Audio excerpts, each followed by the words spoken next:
Hi, and welcome to yourAPI.com. This site enables you to create your own widgets that you plug into a website and make look how you want to look. So basically, you'd sign in to yourAPI.com. You'd either enter an email and password or create an account with an email and password, or if you have a LinkedIn, Google, or Twitter account, you could just sign in through that. So you hit LinkedIn, continue on, and it logs you in. I already was logged in. If I hadn't logged in yet, it might prompt me for some information like an email. So you enter that information, and then from now on, as long as you're logged into Twitter, LinkedIn, or Google, it would forward you on to yourAPI.com, or it would kind of vouch for you. Now, the first thing you'd want to do is create a feed. Data feeds are basically what you'll find out there on different sites that give you a kind of a formatted for the computer representation of data that exists out there. So it could be XML, it could be JSON. It's not going to be something that a human being could read, like from a website. So the first thing we'll do is we'll create a feed within our system. We'll copy and paste this feed inside of yourAPI.com's URL section, and we'll give it a name. Onion recipes.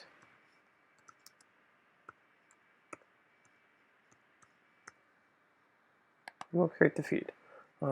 Feed's out in the system, and it actually validated that the feed was acceptable, that it could be used.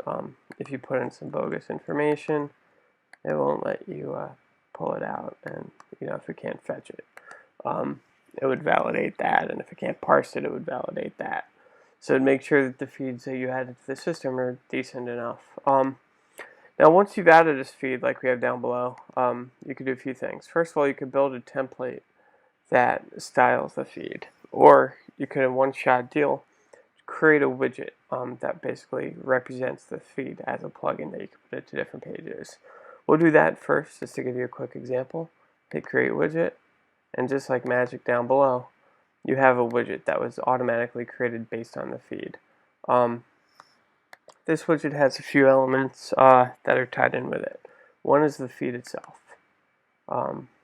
It takes you over to the onion recipes feed, and you see right here the feed that was tied in. It also has a template. What the template does is basically takes the feed itself and makes some intelligent guesses as to how the feed should be styled.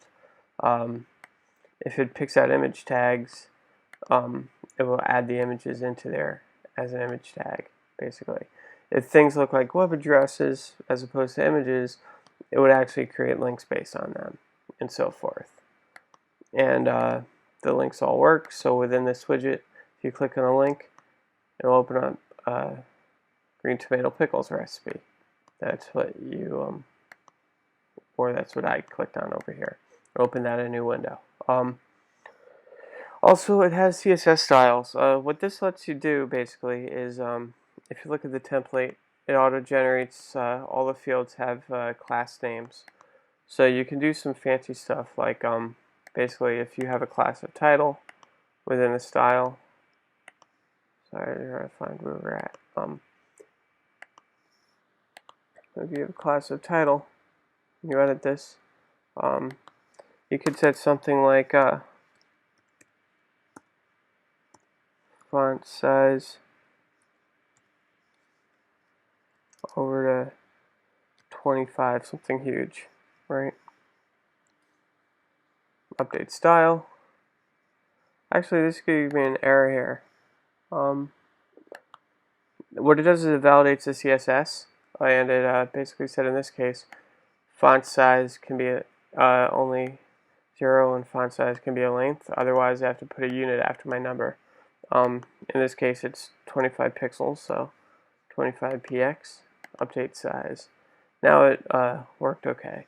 So you see there's some validations going on our side to kind of help you make sure that everything works smoothly. And if you visit this widget again, here we go. You see the title sections are now getting that larger kind of font size from the styling. And you can do other things connected to links and behavior. For example, links as they are now wipe out the current screen. You might want the link behavior to actually open up in a new window completely, sort of like a pop-up effect and things of that nature. So that's a simple kind of tour of yourAPI.com. You see down below you have a embeddable iframe that you can put into any site that you want. That will include all the information that you're passing through from here.